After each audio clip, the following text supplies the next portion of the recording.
결과보다 원인을 찾는 분이십니다.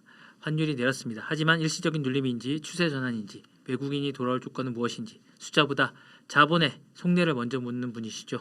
삼성전자 300조 영업이익 구조적인 성장 이후 그리고 HBM 판도를 바꾸는 시점 2차 전지의 진짜 주인공 누구인지 찾아주실 것 같습니다. 자, 2차 전지의 그 대부 좀 뭐라 그럴까 뭐 정말 대단한 분이십니다. 윤석천 경제평론가와 함께 나오셨습니다. 안녕하십니까? 네, 안녕하십니까? 네, 어쨌든 뭐 아버지라고 해야 되나요? 이거 왜 그러세요? 대단하신 것 같습니다. 네. 예. 자, 이제 근데 뭐 평론가님께서 이제 시장이 급락할 때마다 현금은 늘 가지고 있어야 된다고 강조하셨는데 폭락장에서 이제 현금이 투자자들에게 없는 투자들은 공포에 흔들리고 아니면 뭐 투자자들 오히려 기회를 잡는다고 하셨는데 이런 같은 장세에서 이제 완전히 달라지는 결정적인 이유가 좀 이게 돈을 갖고 있고 현금을 갖고 있고 안 갖고 있고의 차이가 뭔지 궁금하고요.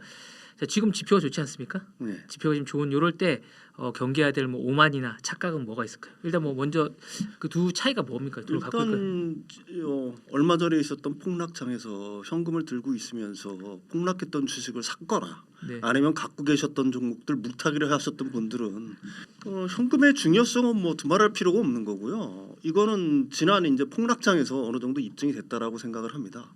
폭락장에서 현금을 들고 계셨던 분들은 주식을 갖다 손절해야 할 필요가 없었을 거고 좋은 주식이었다라고 한다면은 당시에 뭐 폭락했던 주식을 새로 샀거나 신규 뭐 진입을 했거나 아니면 가지고 계셨던 종목들을 갖다가 물타기를 했든 네네. 지금은 상당한 수익을 거뒀을 거라고 저는 믿고 있는 거고요. 그게 바로 이제 현금의 사실은 중요성이라고 얘기할 수가 있는 거고 가장 중요한 거는 공포에 사로잡히지 않고 어느 정도 이성을 찾는다. 이런 부분에 이제 가장 큰 의미가 있다라고 얘기할 수가 있을 거고요. 반대로 지금처럼 이제 뭐 모든 지표가 좋고 누구나 다 우상향을 외치고 있을 때 가장 조심해야 될 거는 자신의 어떤 뭐 거의 뭐 어떤 주식이든지 대부분 다 올라가니까 사실은 마냥 올라가는 줄 알고 이런 어떤 착각에 있는 분들이 굉장히 많은데 네네. 이럴 때일수록 더 조심해야 되는 건 뭐냐면은 반드시 좋은 주식을 갖고 계셔라. 오히려 거기에 집중을 해야 된다. 그리고 주식이라는 거는 우리가 과거에 경험했다시피 항상 우상향하는 뭐 직선으로 우상향하는 게 아니지 않습니까? 네네. 변동성이 언제든지 있을 수 있는 거니까 변동성이 있을 때 사실은 별로 좋지 않은 주식들 같은 경우는 뭐 급락 내지는 폭락하는 경우들이 더 많거든요. 그러니까 그런 경우를 이런 장에서는 오히려 조심을 하셔야 된다 이렇게 말씀을 드리고 싶습니다. 네. 근데 이제 제가 해보니까 네. 잘 못 사겠더라고요. 현금 있을 때 이게 현금이 좀 있는데 네. 만만치 더 떨어질까봐 이게 잘 못 사겠다. 이럴 때 어떻게 해야 됩니까? 이런 거 살면. 이 좋은 주식이라고 한다면은요. 네. 일단 그 어느 정도 저는 뭐 차트는 어느 정도 좀 보셔야 될 거라고 저는 생각을 네네네. 해요. 반드시 눌림목이 있습니다. 어느 순간에. 네네. 그게 뭐 정도의 차이는 있지만 어느 정도 눌림목이 있을 때 좋은 주식이라면 가감에 들어가시는 거예요. 네. 그리고 뭐 그 방향이 뭐 일시적으로 잘못됐다라고 하게 되면은 문제는 없는 건데 장기적으로 그게 아니다라는 판단이 들었으면은 또 손절할 줄도 알아야 됩니다. 예.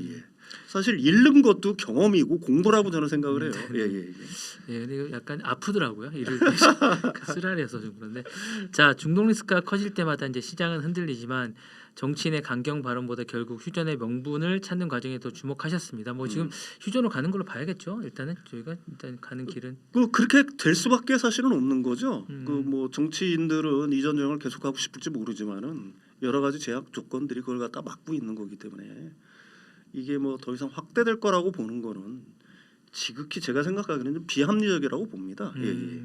그러면 이제 가장 먼저 이제 이렇게 이제 좀 기미가 보일 때 우리가 반응해야 될 핵심 지표가 무언지 그리고 이제 투자자들과 관가했을 때 지정학적 리스크가 우리가 잘 몰랐던 뭐 약간 드러날 수 있는 뭐 그 리스크는 또 뭐가 있을까요? 글쎄요, 뭐 리스크라는 거는 사실은 우리가 전혀 모르는 리스크가 닥쳤을 때 큰 충격이 오는 거고 우리가 알고 있는 어렴풋하지만 알고 있는 리스크 같은 경우에는 시장들이 거의 다 소화를 해낸다라고 저는 생각을 하고 있어요.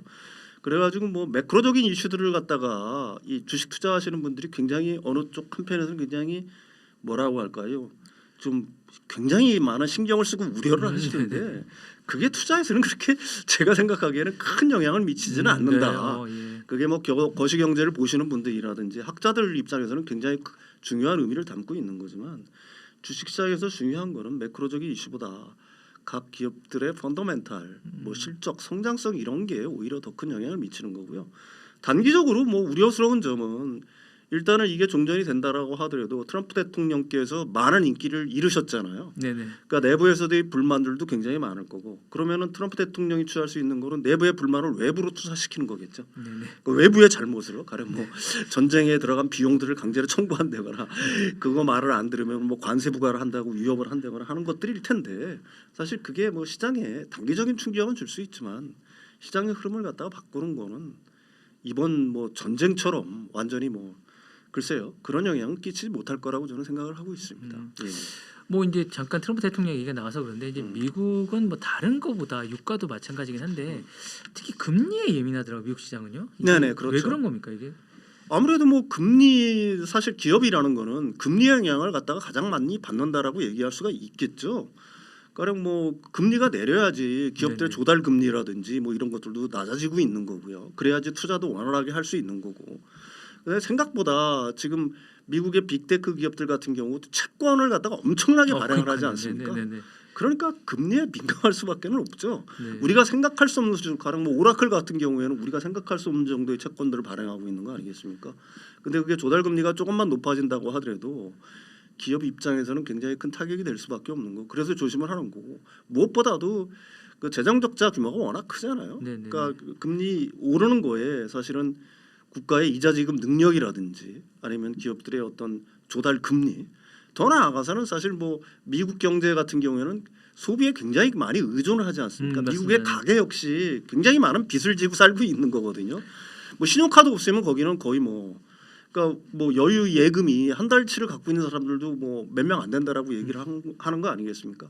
그러니까 금리에 굉장히 취약할 수밖에 없는 거고 경제 전체의 어떤 구조 자체가 그래서 금리에 굉장히 민감하다 이렇게 말씀드릴 수가 있겠죠. 예. 자, 우리나라는 금리 못지않게 환율에도 민감합니다. 그래서 이제 1,500원 하던 게 이제 내려왔어요. 조금 내려오고 단기적 수치보다 이제 자본의 속내를 보시라고 이제 평론가님 말씀하셨는데, 자 지금의 하락이 당국의 구두 개입이나 일시적 눌림인지 아니면 상승 추세가 좀 꺾인 것인지 이거 좀 궁금하고요. 동시에 이제 고환율이 장기화되면 뭐 중소기업이나 이런데 뭐 어쨌든 비용 구조 같은 걸 영구적으로 바꿀 수 있다고도 경고를 하셨는데 우리 기업들이 영구 버틸 수 있는 맷집이 좀 남아 있는지도 궁금합니다. 일단 그 고환율은 불가피할 거라고 저는 보고 있어요. 그게 사실은 뉴노멀일 거다. 최근에 이제 1,500원대를 닫고 뭐 그 이상을 갔던 거는 사실 오버슈팅 구간인 거고요. 네네. 지금은 그게 뭐 당국의 뭐 구두 개입이 됐든 아니면은 뭐 실제로 그 달러를 갖다가 풀었든 어쨌든 내려왔는데 오버슈팅 구간이 어느 정도 정상화되는 단계라고 보고 있는 거고요. 여기서 이제 더 내려갈 수는 있을 것 같아요. 휴전이나 종전이 되게 되면은 그다음에 유가의 변동성이 어느 정도 잦아들게 되면은 더 낮아지겠지만 과거처럼 뭐 1,200원 뭐 이 정도는 생각할 수가 없다. 왜 그러냐면 그게 사실은 달러 강세의 원인이 글로벌 공급망 재편 과정 속에서 나타나고 있는 거거든요. 그게 무슨 말이냐면은 우리가 지금 미국의 공장에 엄청난 투자를 하지 않습니까? 네네.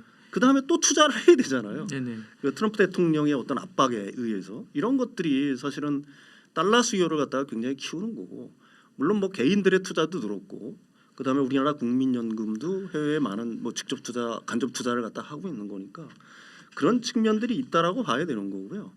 그래서 구조적으로 원달러가 원화가 그 과거처럼 한 1,200원대 뭐 이 정도 가기는 굉장히 어려울 거다.